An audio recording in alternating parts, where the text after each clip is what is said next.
We have 2013 Porsche Cayenne.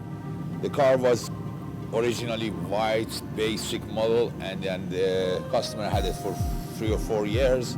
He's kind of got bored with the car, came to our office, he asked us for some advice, and we explained to him we can transform your car from the basic into the GTS look and also facelift it. And what we did, for a start, we got a body kit for this car. From the front to the rear, we replaced the bumper completely.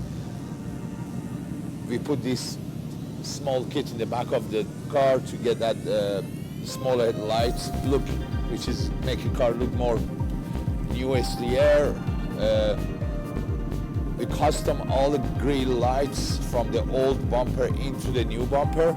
We managed to bring a side lights, we managed to bring a LED light, everything, and fit it into the new bumper. We put all the original grille back into it and give you that kind of original finish. The other thing we did in this car, we did a exhaust system. We replaced the rear box with a straight pipe, and we made the car sounds really aggressive. As you see when you rev the car, gorgeous. This is what we need to hear. If you want to do something like this in your car, contact us at Pars Moto. Papa is here to help you. Thank you.